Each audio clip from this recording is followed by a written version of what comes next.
하나님 말씀 같이 보겠습니다. 마태복음 8장입니다.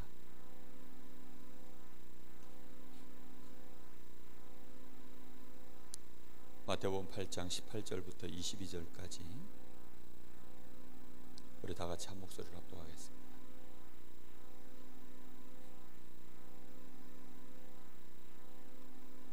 마태복음 8장 18절부터 22절입니다. 함께 합독합니다.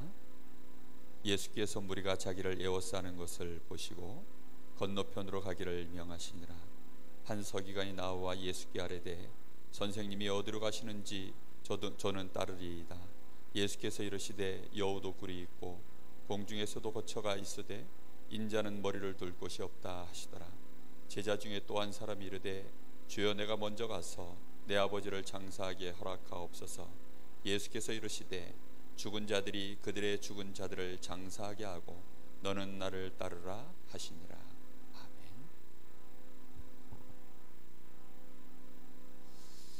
오늘 말씀은 우리가 신앙생활을 하면서 가장 중요한 부분을 오늘 말씀하고 있습니다.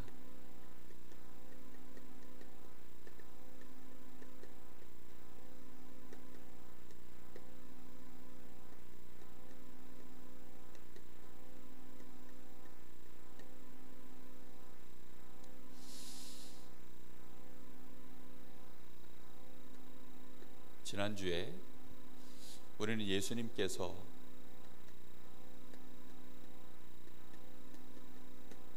병든 세상 가운데서 많은 사람들을 치유하는 것을 우리는 말씀 속에 보았습니다.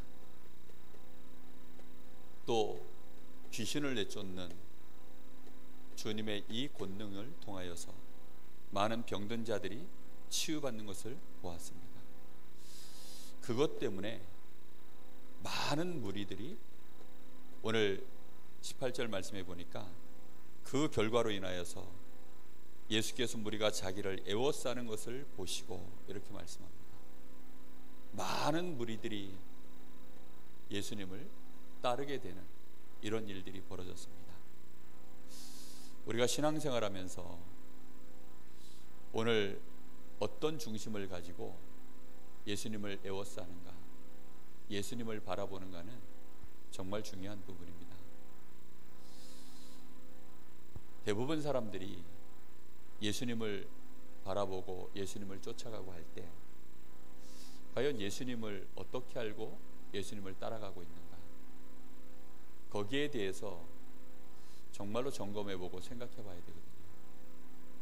근데 실제로 많은 사람들이 예수님을 따라갈 때에는 어떤 충격을 받아서 예수님을 따라가고, 아니면 자기의 동기하고 맞아지면 예수님을 따라가고, 그렇게 하는 거죠.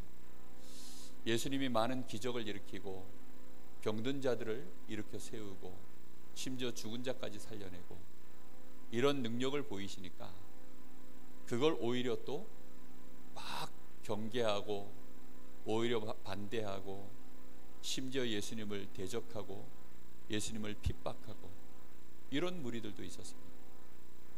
기적이 일어난다, 역사가 일어난다고 해서 무조건 예수님을 쫓아가는 게 아닙니다.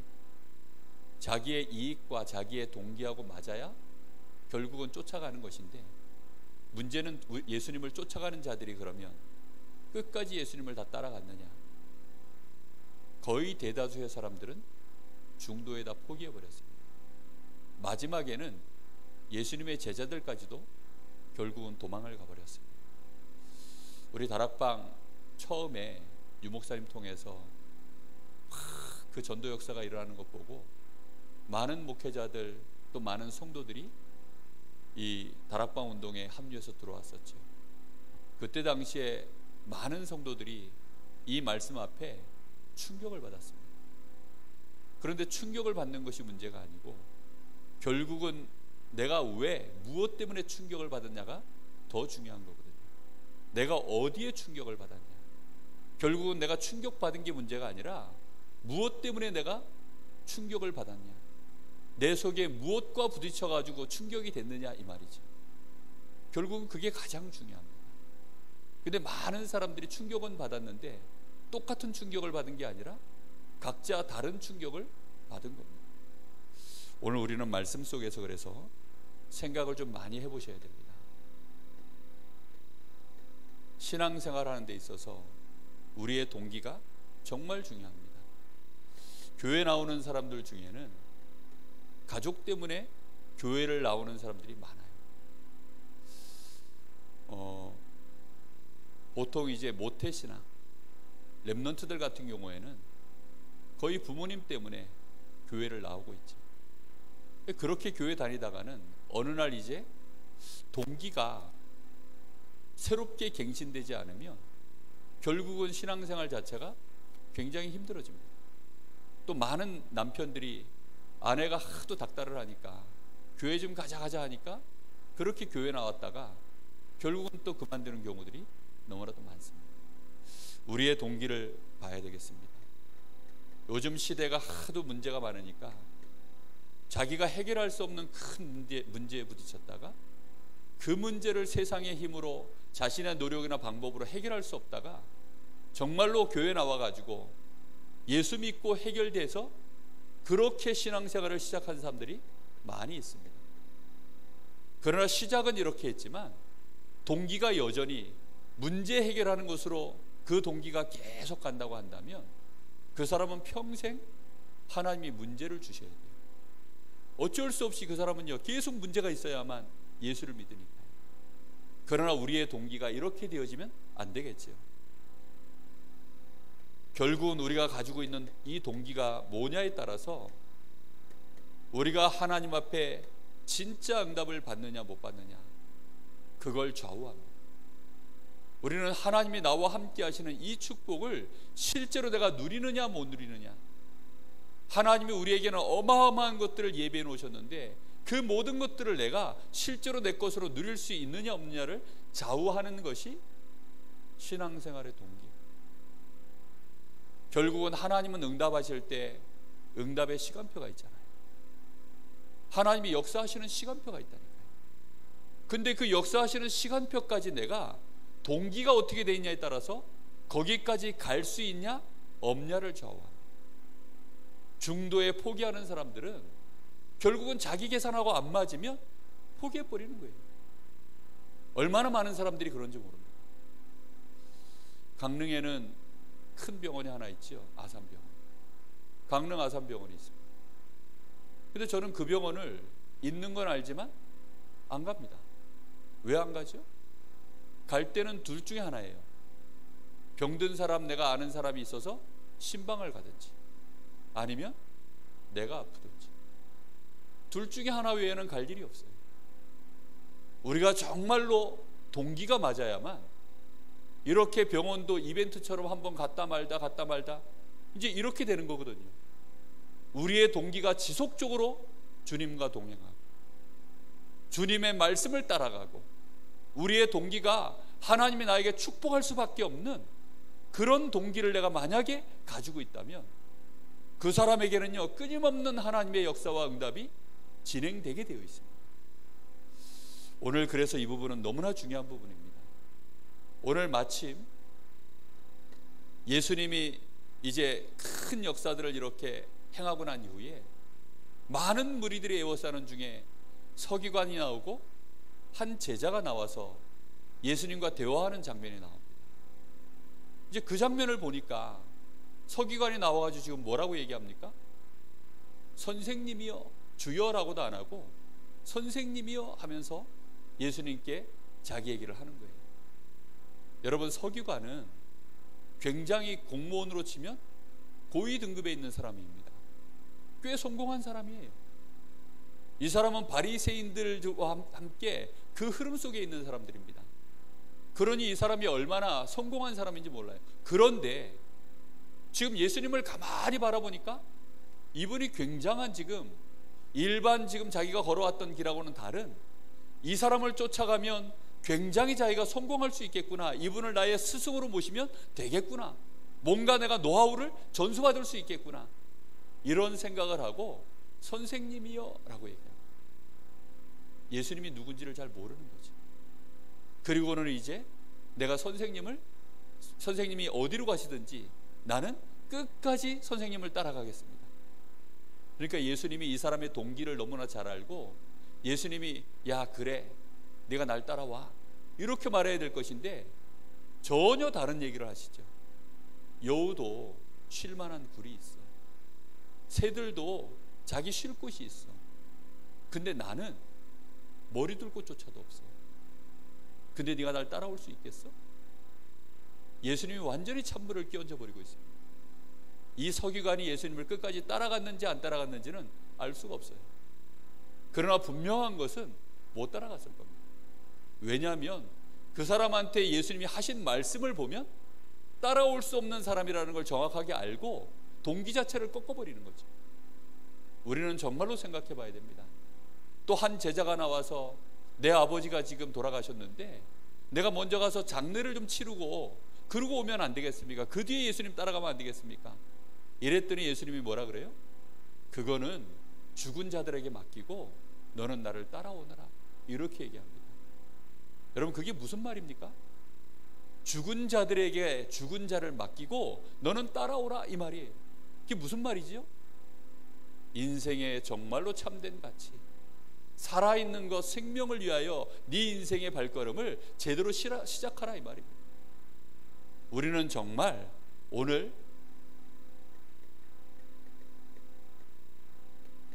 올바른 동기를 회복해야 되겠습니다. 올바른 동기라고 했을 때는 우리의 중심 속에 내가 어떤 이유를 가지고 있냐는 겁니다. 내 중심 속에요. 내 마음 한구석에 있는 거 말고요. 내 마음 중심 속에 있는 거. 그게 뭐냐가 아주 중요합니다. 그래서 마태복음에는 거기에 대한 중요한 말씀들을 하시죠. 마태복음 1장 19절에서 22절 말씀, 23절 말씀에 보면은 보라 처녀가 잉태하여 아들을 낳으리니 그 이름을 임마누엘이라 하라. 우리 신앙생활의 가장 중요한 동기가 뭘까요? 그는 하나님이 나와 함께 하심을 누리는 것입니다. 렘넌트들한테 제가 물어봐요. 야, 너는 왜 예배드리니? 렘넌트들한테 제가요 짓궂게 물어본다니까요. 눈을 똑바로 쳐다보고 넌 기도 수첩 왜 하냐? 이렇게 물어봅니다. 그럼 저하고 눈을 똑바로 부딪혀가지고 이미 지금 눈을 빼앗겼고 호흡을 빼앗겼기 때문에 순간 아이들이 당황해요. 왜냐하면 질문이 훅 들어갔기 때문에. 너는 왜 오늘도 기도 수첩 했냐? 했냐 안 했냐 물어보고 했다 그러면 왜 했냐 물어봐요. 했다 그러면 보통은 잘했다, 아니면 은혜 뭐 받았냐, 아니면 말씀 속에서 오늘 뭐 붙잡았냐 이런 거 물어보는데 그렇게 안 물어보고 왜 했냐 하고 속 들어오니까 애가 이제 순간적으로 당황이 되는 거죠. 그러면 뭐 사모를 하려고요. 그러면 이제 말꼬리를 잡히는 겁니다. 사모들을 왜 하는데 왜 했냐 이를 물어보면 애들이 결국은 머리를 벅벅 긋습니다. 대부분 아이들이 다 그래요. 그럼 나는 왜 하겠냐 물어봐라. 그럼 제가 대답해 줍니다. 내가 인간이기 때문에 한다. 내가 인간이기 때문에 나는 한다. 인간은 하나님 없이는 못 살기 때문에. 물고기는 물속에 있어야 되는 것처럼 나는 하나님 은혜 없이는 못 살기 때문이에요. 그래서 나는 오늘 기도 수첩하면서 하나님의 은혜를 받고 하나님이 주시는 그 힘으로 오늘도 나를 회복하고, 내가 밥을 왜 먹겠냐? 밥을 먹는 이유는 내가 힘을 내서 해야 될 일이 있기 때문이 아니냐. 내 목숨을 연장하고 내 건강을 유지하고 내 삶을 살아가기 위해서 내가 하는 것처럼 내가 예배드리는 이유는 목사이기 때문이 아니다. 내가 너희들 앞에 나는 했는데 너희들은 왜 안 하느냐 이런 거 가르치려고 하는 게 아니다. 이유는 하나밖에 없습니다. 진짜입니다. 하나님의 은혜 없이는 못 사니까요. 저는 이게 정말로 제 가슴 속에 중심에 박히던 날로부터 반드시 아침 저녁으로 하나님 앞에 집중하여 기도합니다. 새벽 예배 나오면 반드시 기도하고, 제가 사무실에 나오면 반드시 기도하고, 그거는 어떤 종교적인 의례 행위가 아니에요. 내가 그걸 안 하면 안 되기 때문에 해야 되는 어떤 의무사항이 아니에요. 하루를 자기 전에 반드시 하나님 바라보고 힘없고 그렇게 잠자리에 듭니다. 평안 한중에 잠자리에 듭니다. 하루를 시작할 때도 반드시 그렇게 합니다. 그게요, 제가 신앙생활을 하는 정말로 제 중심입니다. 그거 하는데 하나님은 나머지를 이루어 가시는 줄로 믿습니다. 하나님의 모든 역사는요, 하나님의 인도만 받으면 끝나게 되어 있거든요. 이게 되어지면 되는데 이 동기가 아니면 왜 이 동기를 반드시 가져야 합니까? 마태복음 4장 1절에서 10절, 분명히 누가 존재하죠? 마귀가 존재할 뿐만 아니라 마귀는 공격하고 있기 때문에, 마귀는 지금도요 끊임없이 우리를요 무너뜨리고 있습니다. 이 말씀을 우리가 많이 들었죠. 마귀는 육신의 것을 가지고 우리로 하여금 결국은 뭘 놓치게 만듭니까? 하나님의 말씀을 놓치도록 지금도 계속 공격하는 거예요. 떡 만들어 먹어라 이랬더니 예수님이 뭐라 그랬습니까? 사람이 떡으로만 살 것이 아니라 하나님의 말씀으로 살 것이니라. 마귀는 육신적인 것을 주고 결국은 뭘 놓치게 만드느냐? 말씀 놓치게. 우리는 말씀 먹고 살아야 됩니다. 여러분, 말씀을 묵상하지 않는 자, 말씀이 없는 사람이에요. 예배 드리고 예배 때 말씀 듣고 그 사람 말씀 먹은 겁니까? 아닙니다. 그 말씀을 듣고요 묵상하셔야 돼요. 말씀을 내 것으로 소화시키는 시간. 말씀을 아무리 들어도 내가 소화를 못 시키면 그 사람은요 영양실조 걸립니다. 그렇죠? 소화되지 않은 메시지를 제가 여러분 앞에서 던지면 여러분 그 메시지를 이해할 수 있겠습니까? 아니, 나도 소화하지 못한 얘기를 여러분한테 하면요 절대 여러분 이해 못합니다. 제가 고등학교 때 이제 갓 첫 부임지로 저희 학교에 수학 선생님으로 이제 신출내기 선생님이 오신 거예요. 야, 그분 수업 듣는데요 정말 죽는 줄 알았어요. 아니, 제가 이과이기 때문에 수학 수업은 안 들을 수 없어요. 그리고 포기할 수 없는 과목 아닙니까? 아니, 근데 이분이 참고서를 달달달 외워서 참고서에 있는 내용 그대로 얘기하고 끝내요. 아니, 그러면 수업을 왜 듣습니까? 참고서 보지. 야, 정말 뭐 토시 하나 안 틀리고 참고서대로만 써주는 거예요. 처음에는 대단하다 생각했어요. 저 참고서를 어떻게 저렇게 달달달 외워가지고 왔을까? 참고서를 달달달 외워. 그러니 수업 듣고 나면요 미치겠는 거예요. 이해가 안 되는 그 참고서 사이에 그 이해 안 되는 부분들을 좀 풀어줬으면 좋겠는데 그걸 안 풀어주는 거예요.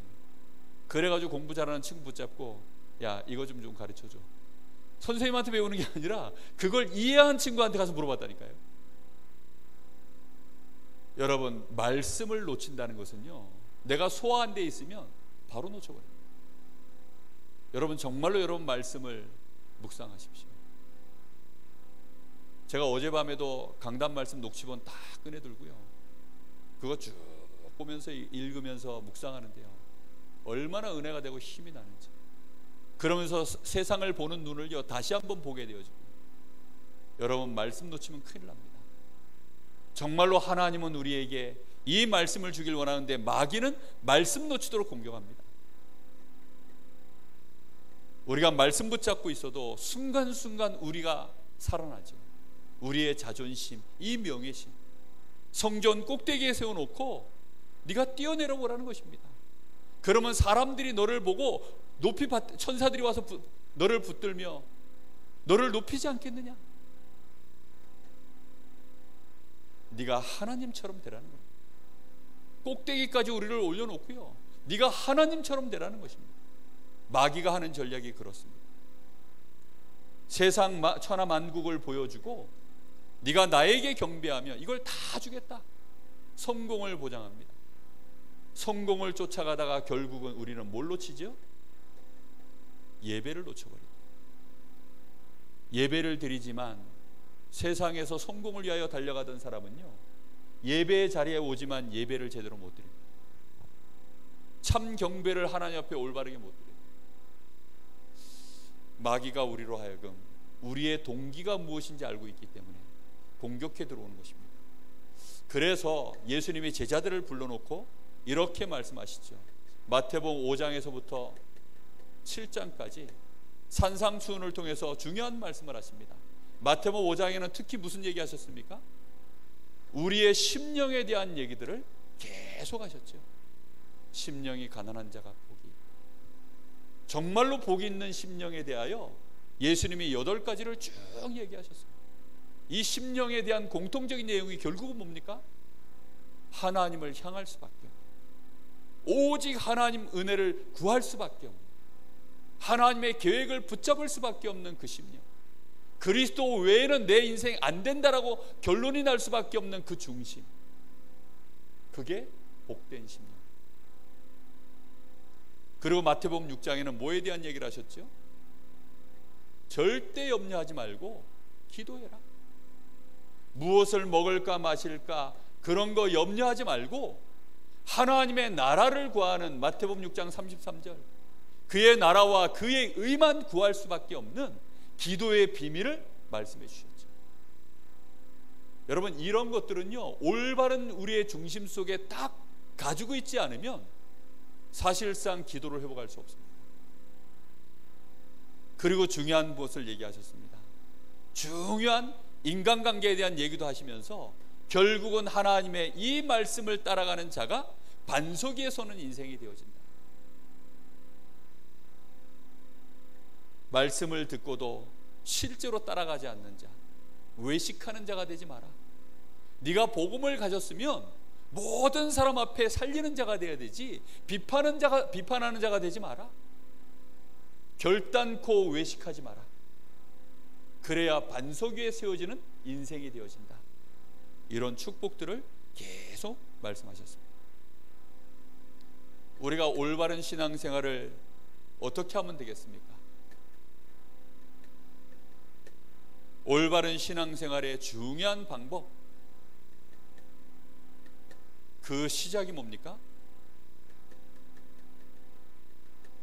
마태복음 16장 13절에서 20절, 예수님이 이제 공생애를 마무리해 가시는 시점 속에서 물어보시는 거죠. 사람들이 인자를 누구라고 하는가? 결국은 예수님이 누구신지를 정확하게 아는 것. 예수님이 누구십니까? 예수님은 바로 우리의 모든 죄악을 해결하기 위해서 오신 참 제사장, 모든 사단의 권세를 무너뜨리는 참 왕, 하나님을 만나야 되는 우리 인생에게 하나님을 만나서 하나님의 자녀가 되는 그 권세를 우리에게 주시기 위해서 오신 참 선지자, 예수가 그리스도시다. 이게 우리의 중심 속에요, 정말로 발견되어지고 고백되어졌을 때, 그 사람을 통하여서 이 신앙 고백 위에 내가 내 이 반석 위에 내가 내 교회를 세우리니, 누가 드디어 시작하십니까? 우리 주님이 나를 반석으로 만들고 그 위에 내 교회를 세워서 나를 통하여 하나님의 뜻을 이루어나가는 하나님의 역사를 시작하시는 것입니다. 음부의 권세가 너를 이기지 못하리라. 그를 통하여 하늘문을 열고 닫는 천국 열쇠를 하나님이 그리스도를 올바르게 고백한 자를 통하여 시작하시는 것입니다.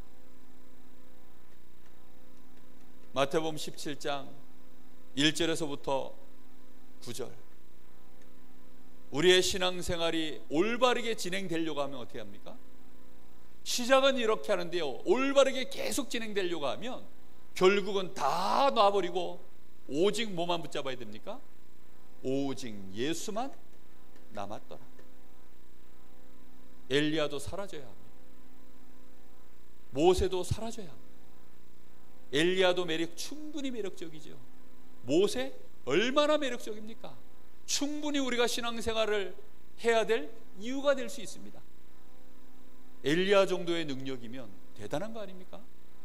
모세 정도의 하나님 앞에 쓰임받고 모세 정도 하나님 앞에 하나님의 역사를 이룬 인물이라면 얼마만큼 우리가 신앙생활에 그 모세 한 사람만 붙잡고 모세와 같은 인생만 살아도 충분하지 않겠습니까? 그런데 모세도 사라지고 엘리야도 사라지고 비교할 수 없는 그리스도. 여러분, 히브리서를 읽어보면 바울 사도가 모세를 뭐라고 평가하는 줄 압니까? 모세는 하나님의 자녀인 너희만도 못한 사람들이다. 왜입니까? 모세는 하나님의 집에 그냥 심부름하던 수종들던 종에 불과하다. 그런데 너희는 그리스도를 영접함으로 말미암아 그리스도가 얼마나 어마어마한지, 그리스도의 그림자밖에 쳐다보지 못했던 모세는 종에 불과하다. 그런데 너희는 그리스도의 본체, 그리스도를 정말로 너희 구주로 이제는 영접했기 때문에 너희는 하나님의 자녀, 후사가 아니냐. 모세도 사라지고 엘리야도 사라지고 오직 그리스도이신 예수만 계속 붙잡을 이유가 우리 신앙생활의 여정 속에서 정말로 되어진다면 그 사람에게는요, 계속된 역사가 진행될 줄로 믿습니다. 십자가 지신 주님이 이제 부활하셨습니다. 그 부활하신 주님을 만나고 부활하신 주님이 주시는 그 메시지를 나의 언약으로 붙잡고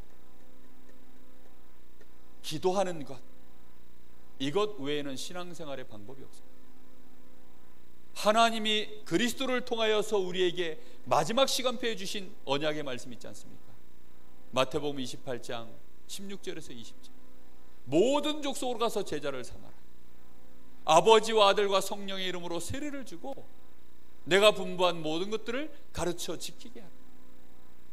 우리 주님이 하늘과 땅의 모든 권세를 가지고 세상 끝날까지 항상 함께 하시는 그 역사가 나의 삶 가운데 일어날 수 있도록 오직 성령이 너희에게 임하시면 너희가 권능을 받고 땅 끝까지 이르러 내 증인이 되리라. 아버지의 약속하신 성령이 너희에게 임할 때까지, 주께서 이 문들을 여시고 친히 역사하실 때까지 너희는 아무데도 가지 말고 뭐 하라고요? 기도해라. 이게 신앙생활의 모든 것입니다. 우리는 이걸 하지 못하면 결국은 신앙생활이요, 힘이 없어요. 여러분, 신앙생활 할 때 있어서 우리가 절대 놓치지 말아야 되는 게 있습니다. 여러분, 운전하려고 그러면 여러분 놓치지 말아야 되는 게 뭔지 아세요? 차 키를 가져가셔야 돼요. 그죠?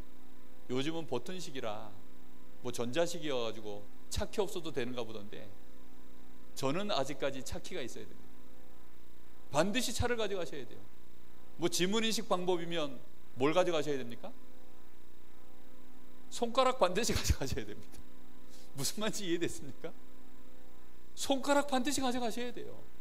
뭘 가져가도 가져가셔야 돼요. 그리고는 시동을 걸어야지. 여러분, 우리의 신앙생활에 생명을 불어넣어야 돼요. 신앙생활의 참된 생명은 누구십니까? 임마누엘. 우리에게 임마누엘 하시기 위해서 오신 예수 그리스도, 그분을요 놓치지 않는 것입니다. 선생님이요? 암만 예수님을 선생님으로 모셔봐야 소용없습니다. 예수님을 극진한 손님으로 모셔봐야 소용없다니까요. 지금 예수님이 나의 주인 되셔야 돼요. 지금 예수님이 내 속에 함께 임하시는 그 축복을 누리셔야 합니다. 부활하신 주님이 나와 함께, 그 주님이 역사하실 시간표까지 뭐 하는 겁니까? 계속 기도하는 것입니다. 그걸 통해서 우리는 뭐 하면 돼요? 우리의 매일매일을 걸어가는 것입니다. 언약의 여정, 이게 신앙생활의 방법이에요.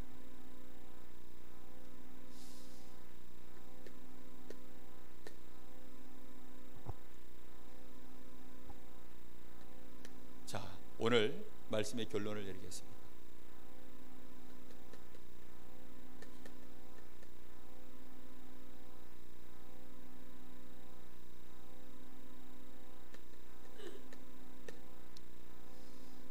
많은 무리들이 신앙생활을 하는데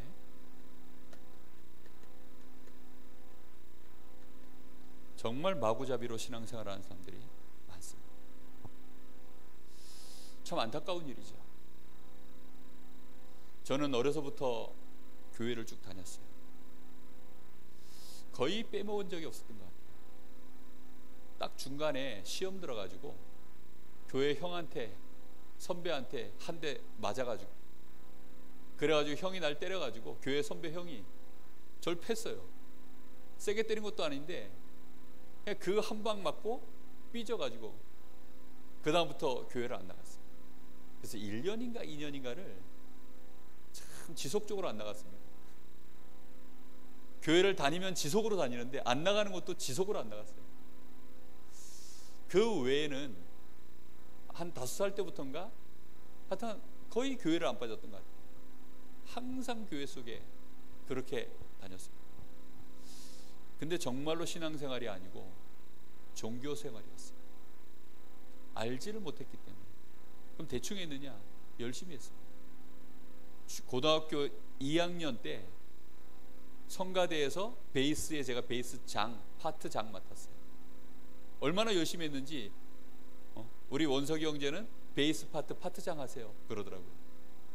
24인가 5인가 됐는데 그때 한참 방황할 때인데요.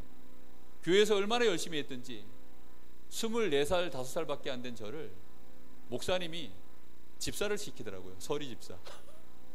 그래서 제가 25때 저도 집사 해봤습니다. 서원석 집사님 하고 제가요 한 1년을 저를 사람들이 불렀었다니까요. 그랬었어요. 아니 얼마나 열심히 했으면 하여튼 뭐 웬만한 거 다 했으니까요. 그런데 마구잡이로 한 거예요. 복음도 모르고 왜 내가 예배를 드려야 되는지 모르고 내가 왜 그렇게 열심히 뛰고 있는지 몰라요. 그냥 재밌어서 할만해서 그거 하면 사람들이 잘한다 하니까 사람들 칭찬해 주는 게 좋아서 인정받는 게 좋아서 또 사람들의 인정받는 거 그 사람들의 이 기대하는 것에 내가 부응하려고 막 그렇게 열심히 했던 것 같아요. 그것은 결국은 올바른 것이 아니기 때문에 무너지는 거죠. 그런데 사람들은 올바르게 열심히 하고 있으면 다 박수 쳐줍니다. 다 잘한다 하지요. 우리가 자칫 잘못하면 그렇게 하다가 한계를 만납니다. 한계 만나면요 끝이에요. 우리는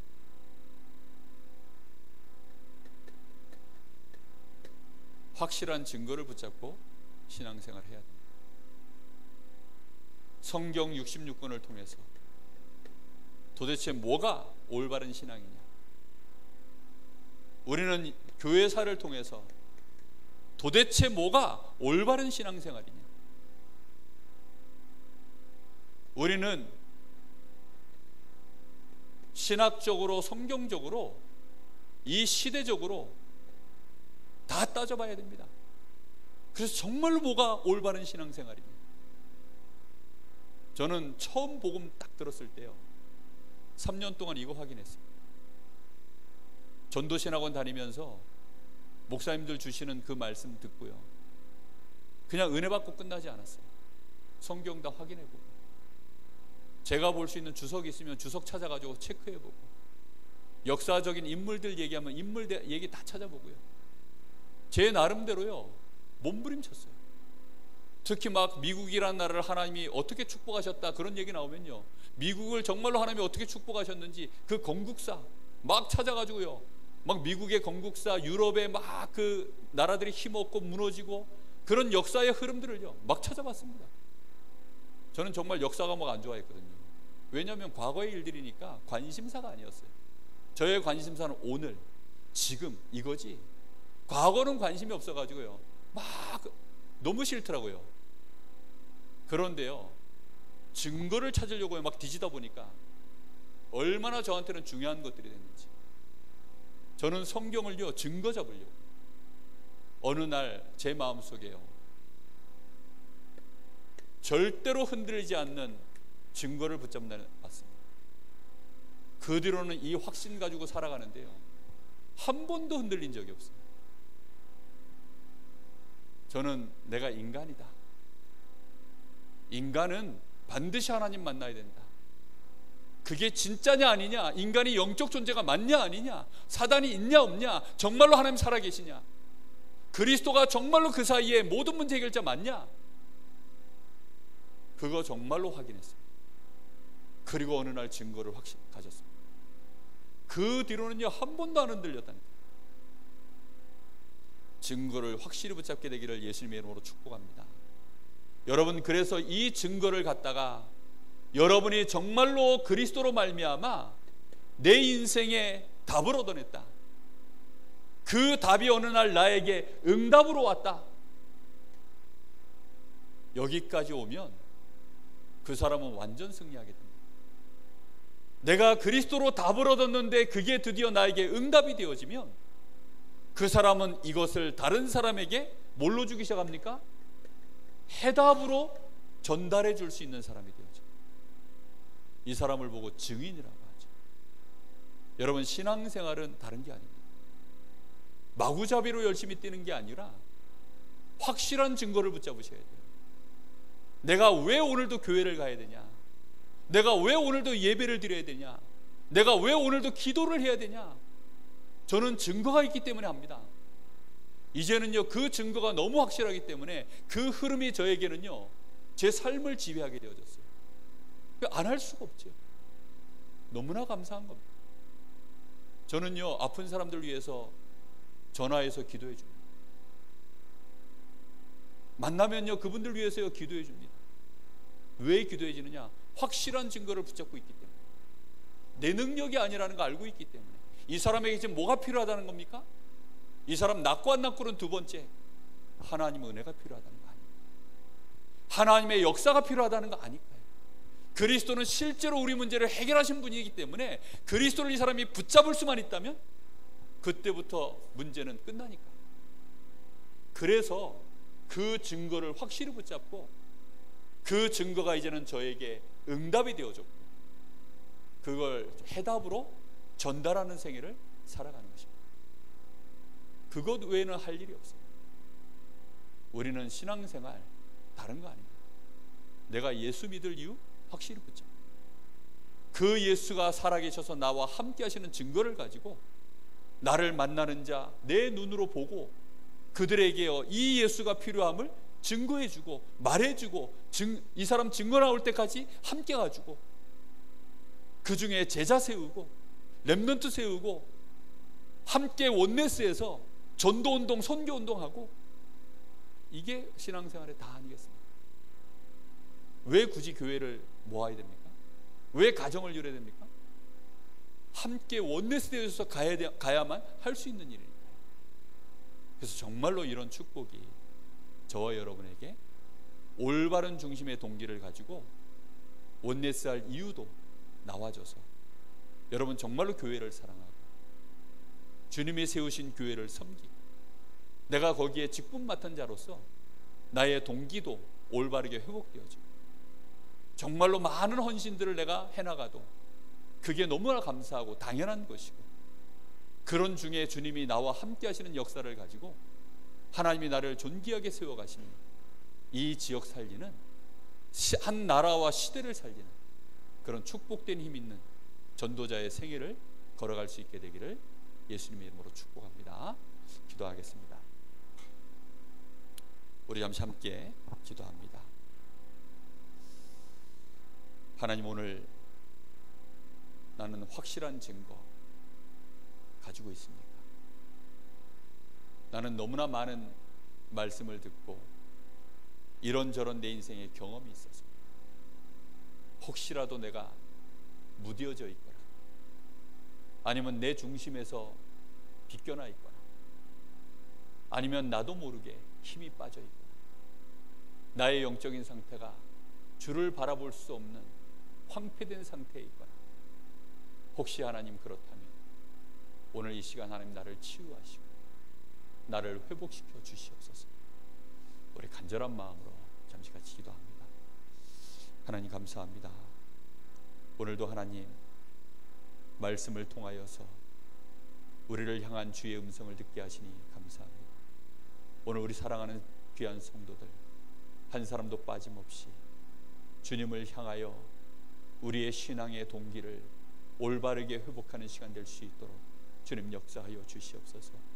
우리도 모르는 사이에 우리의 각인 뿌리 체질 때문에 사단이 우리를 또 공격하고 우리를 속이며 우리를 옛 체질로 몰아가고 우리를 옛날로 과거로 우리의 정말로 12가지 사단이 파놓은 그 문제 속으로 우리를 끌고 가며 우리도 모르는 사이에 또 뒷걸음질 치며 그렇게 하나님 우리가 연약한 가운데 예배 자리에 나왔습니다. 하나님 간절히 바라오니 오늘 우리 사랑하는 성도들 정말로 하나님 바라볼 수밖에 없도록 오직 그리스도를 붙잡는 이 시간 되게 하여 주시옵소서. 우리가 하나님의 은혜 없이 살아갈 수 없음을 알게 하시고 하나님이 주시는 힘을 우리가 얻고 말씀의 비밀을 깨달을 때에는 정말로 우리를 통하여 이 땅에 하나님 나라가 실현되어지고 우리를 통하여서 많은 사람들이 살아나게 되어지는 교회가 힘을 얻고 지역을 살리며 우리 후대들을 세워 정말로 세계복음화의 주역으로 세우는 이런 축복된 전도자의 생애를 걸어가게 될 줄 믿습니다. 오늘도 하나님 우리의 오늘이 행복해지게 하여 주옵소서. 오늘 우리의 모든 삶이 정말로 그리스도로 말미암아 나를 구원하신 그 하나님의 놀라운 은혜로 말미암아 참 평안해질 수 있도록 주님 역사하여 주시옵소서. 그래서 정말로 이제는 아무 동기 없이 모든 것 내려놓고 오직 내 안에 그리스도만이 사시고 그리스도가 주인 되어져서 이제는 그리스도를 위하여 우리의 남은 생애를 걸어갈 수 있도록 주님 역사하시기를 원합니다. 주님 영광 받아 주옵소서. 주님 역사하여 주시옵소서. 하나님 감사합니다. 오늘도 간절히 바라오니 우리의 삶이 신앙생활이 되기를 원합니다. 오직 예수 그리스도를 나의 구주로 붙잡을 수밖에 없는 분명한 이유가 있게 하시고 부활하신 주님과 함께 동행하는 은혜가 날마다 우리의 삶 가운데 신앙생활로 일어날 수 있도록 주님 축복하여 주옵소서. 땅끝까지 이르러 증인되어지는 성령 충만의 역사가 우리의 언약으로 붙잡아지게 하여 주옵소서. 그래서 날마다 138 언약을 붙잡고 집중하는 은혜가 우리에게 있게 하여 주옵소서. 집에 있든지 성전에 있든지 어디에 있든지 이것에 우리가 전혀 기도에 힘쓰는 시간이 있게 하여 주옵소서. 우리의 삶이 전도자의 삶, 언약의 여정을 걸어갈 수 있도록 주님 축복하셔서 정말로 그 속에 함께 걸어가는 우리가 원네스 되어져 교회를 세우게 하여 주옵시고 이 지역을 살릴 만한 RUTC를 세우며 전도와 선교의 정말로 축복을 감당할 수 있는 힘 있는 교회로 세워갈 수 있도록 주여 우리의 헌신이 회복될 수 있도록 주님 역사하여 주옵소서. 오늘도 제자들에게 주님의 말씀이 선포되었사오니 이 말씀을 받는 제자들로 하나님 저희들을 치유하시고 일으켜 세워주시기를 간절히 원합니다. 헛된 세상 속에 허사를 경영하는 세상 속에서 오직 그리스도를 붙잡고 빌립보서 정말로 3장 1절에서부터 바울 사도가 고백했던 것처럼 그 고백이 우리 중심 속에 회복되어지게 하시고 갈라디아서 2장 20절의 그 축복이 우리에게 성취되어지는 역사의 증인들 낼 수 있도록 주님 응답하여 주옵소서. 살아계신 예수님의 이름으로 기도하옵나이다. 아멘. 하늘에 계신 우리 아버지여 이름이 거룩히 여김을 받으시오며 나라의 마옵시며 뜻이 하늘에서 이룬 것 같이 땅에서 이루어지이다. 오늘날 우리에게 일용할 양식을 주옵시고 우리가 우리에게 죄 지은 자를 사하여 준 것 같이 우리 죄를 사하여 주옵시고 우리를 시험에 들게 하지 마옵시며 다만 악에서 구하옵소서. 나라와 권세와 영광이 아버지께 영원히 싸움나이다. 아멘.